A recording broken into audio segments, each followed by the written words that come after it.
بسم اللہ الرحمن الرحیم ان اللہ وملائکتہ یصلون علی النبی یا ایہا الذین آمنوا صلوا علیہ وسلموا تسلیما۔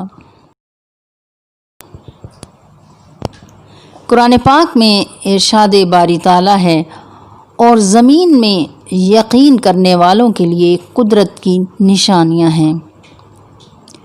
بین الاقوامی روحانی اسکالر صوفی بزرگ خواجہ شمس الدین عظیمی صاحب فرماتے ہیں کہ جب ہم کائنات کے بارے میں تفکر کرتے ہیں تو یہ بات سامنے آتی ہے کہ کائنات میں کوئی ایک شے بھی ایسی نہیں ہے جس کا نام نہ ہو۔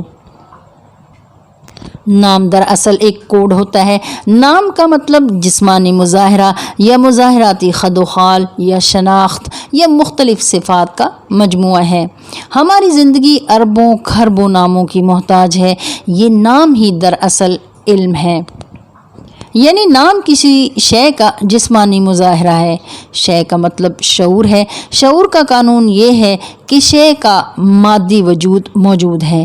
کائنات میں ہر شے شعور رکھتی ہے، یعنی کوئی ایک چیز بھی ایسی نہیں ہے جو شعور نہ رکھتی ہو۔ ہر مخلوق شعور رکھتی ہے۔ ہر مخلوق کے اندر جذبات ہیں۔ مخلوق روتی ہے، مخلوق ہنستی ہے، مخلوق باتیں کرتی ہے۔ مثلاً ہوا، پانی، زمین، نباتات، جمادات، سماوات، جنات، فرشتے وغیرہ۔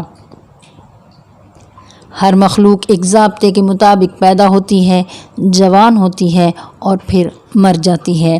ہم اس طرح بھی کہہ سکتے ہیں کہ جو چیز یا شے ہمارے حواس خمسہ میں آ جائے وہ شعور ہے۔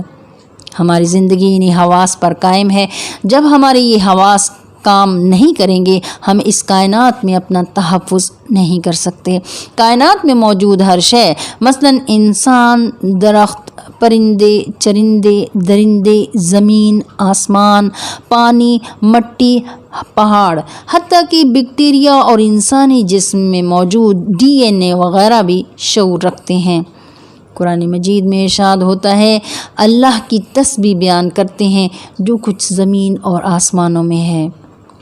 اس آیت سے یہ بات واضح ہوتی ہے کہ ہر شے مخلوق ہے۔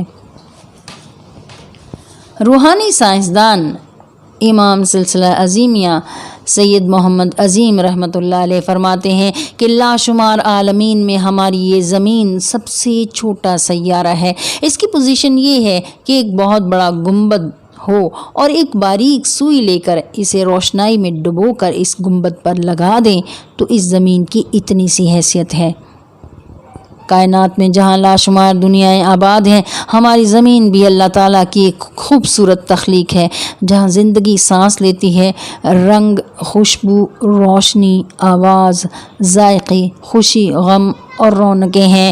انسانوں اور لاشمار دوسری مخلوقات کا گھر اور مسکن ہے۔ زمین سے ہم مانوس ہیں اور زمین ہم سے محبت کرتی ہے۔ ہم جس زمین پر رہتے ہیں اس کا مرکز خانہ کعبہ ہے، جو زمین پر اللہ کا سب سے پہلا گھر ہے اور دنیا بھر کے مسلمانوں کا مقدس ترین مقام ہے۔ اگر ہم زمین پر غور کریں تو یہ بات واضح ہوگی کہ زمین باحواس مخلوق ہے۔ خلیفہ دویم حضرت عمر فاروق سے ایک شخص نے آ کر عرض کیا کہ میں اپنی زمین میں ہل چلاتا ہوں، پانی دیتا ہوں، مگر میری زمین فصل نہیں دیتی۔ آپ نے فرمایا اچھا، میں آ کر دیکھوں گا۔ پھر جب حضرت عمر فاروق رضی اللہ عنہ کا وہاں سے گزر ہوا تو اس شخص نے بتایا کہ یہ میری زمین ہے۔ آپ نے اپنا درہ زمین کو مارا اور فرمایا، اے زمین، تیری ہر ضرورت یہ بندہ پوری کرتا ہے، تو پھر تو اسے فصل کیوں نہیں دیتی؟ یہ فرما کر آپ چلے گئے اور پھر کچھ ہی دنوں میں وہ زمین لہلہاتے کھیتوں میں تبدیل ہو گئی۔ زمین کی ذمہ داری انواع و اقسام کے ثمرات کی نشو نما ہے۔ زمین پر موجود ہر مخلوق دوسری مخلوق کی غذائی ضروریات پوری کر رہی ہے۔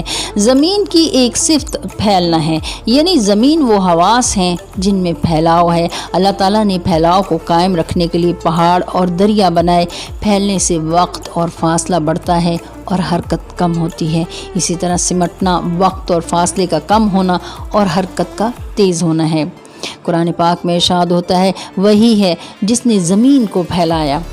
اہل باطن علماء کے نزدیک زمین کی عمر 3.5 ارب سال سے زیادہ ہے۔ 19,69,40,000 میل لمبی اور وسیع و عریض زمین کو قوت و دانائی منتقل کرنے کے لیے قدرت نے سورج کی شعاؤں سے ایک خوبصورت اور فکر انگیز نظام قائم کیا ہے۔ زمین پر تقریباً 11,500 نوعیں آباد ہیں اور ہر نوع میں کم سے کم 200 مخلوقات شمار کی جاتی ہیں۔ اس وسیع و عریض زمین پر 71% پانی ہے اور 26% خشکی، جبکہ 3% برف یا گلیشیئر ہیں۔ 71% رقبے کا یہ مکین پانی اپنی مسلسل حرکت سے خشکی پر رہنے والوں کو سیراب کرتا رہتا ہے۔ زمین کو 75% پہاڑوں نے گھیرا ہوا ہے۔ زمین پر پانی کا رقبہ 13,64,86,144 مربع کلومیٹر ہے۔ زمین میں تبدیلی نہیں آتی۔ زمین پر جب پانی آ جاتا ہے تو ہم اسے سمندر کہہ دیتے ہیں، سمندر اتر جاتا ہے تو پانی کی جگہ کو ہم زمین کہہ دیتے ہیں۔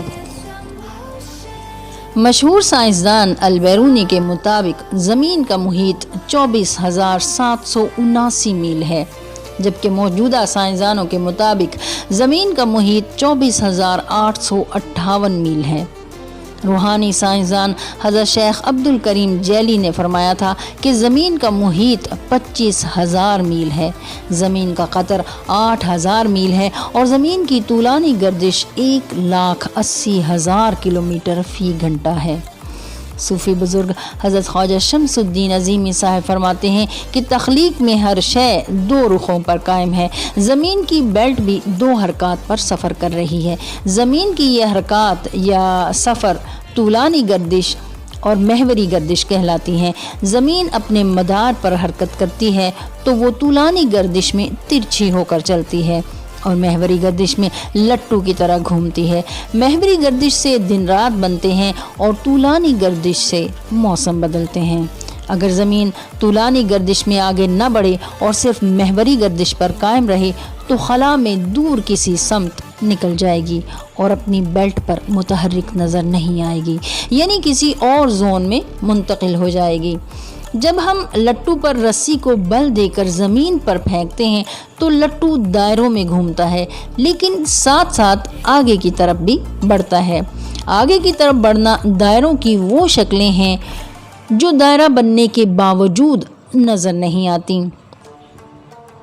زمین کی محوری حرکت شمالاً جنوباً ہوتی ہے اور یہ سیکنڈ کے 1000ویں حصے میں بھی توقف کیے بغیر جاری رہتی ہے، اور یہی صورتحال طولانی حرکت کی ہے۔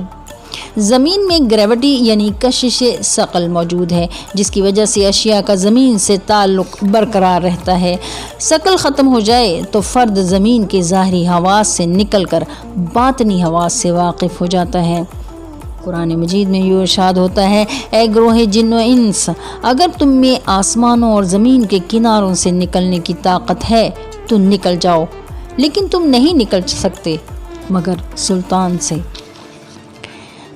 زمین کی بیرونی سطح یا خول مختلف بڑے بڑے ٹکڑوں میں تقسیم ہے جنہیں پلیٹس کہتے ہیں۔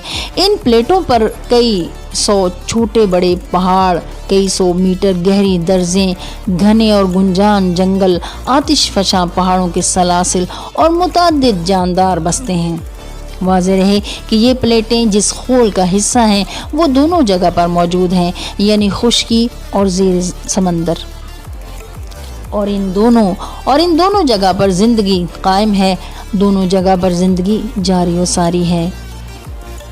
زمین شعور اور زمین کا باطن لاشعور ہے۔ زمین پر وہی ظاہر ہوتا ہے جو زیر زمین موجود ہے، سطح پر وہ شے مظہر بنتی ہے جو زیر سطح موجود ہے۔ ایسی مخلوقات بے شمار ہیں جو زمین میں اس طرح داخل ہوتی ہیں جیسے ہم ایک مکان سے دوسرے مکان یا گراؤنڈ فلور سے بیسمنٹ میں داخل ہوتے ہیں۔ مثلاً سانپ، بچھو اور کئی حشرات الارض۔ جس طرح یہ حشرات زمین کے اوپر چلتے پھرتے ہیں، اسی طرح زمین کے اندر داخل ہو کر راستہ بنا لیتے ہیں۔ زمین رحم کی مانند ہے اور سپرم بیج ہے جو زمین میں متعین مقام پر سکونت اختیار کرتا ہے۔ ایک خشخاش کے دانے سے بھی چھوٹے بیج کو زمین برگد کے عظیم و شان درخت میں تبدیل کر دیتی ہے۔ سپرم میں پوری تصویر ہے مگر تصویر میں رنگ شعوری نگاہ سے اوجھل ہیں۔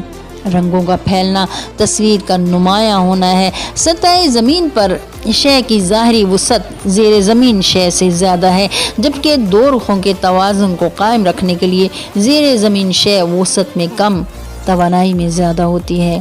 مثال کے طور پر درخت کا ظاہری وجود زمین پر پھیلاؤ میں جتنا زیادہ ہوتا ہے، زیر زمین جڑیں نسبتاً کم پھیلاؤ میں ہوتی ہیں۔ جس طرح آسمان ہماری نظر کی حد ہے، یعنی آسمان حد نظر ہے، زمین بھی نظر کی حد ہے۔ ہماری ظاہری نگاہ جہاں پر ٹھہرتی ہے اسے زمین یا خلا کہہ دیا جاتا ہے۔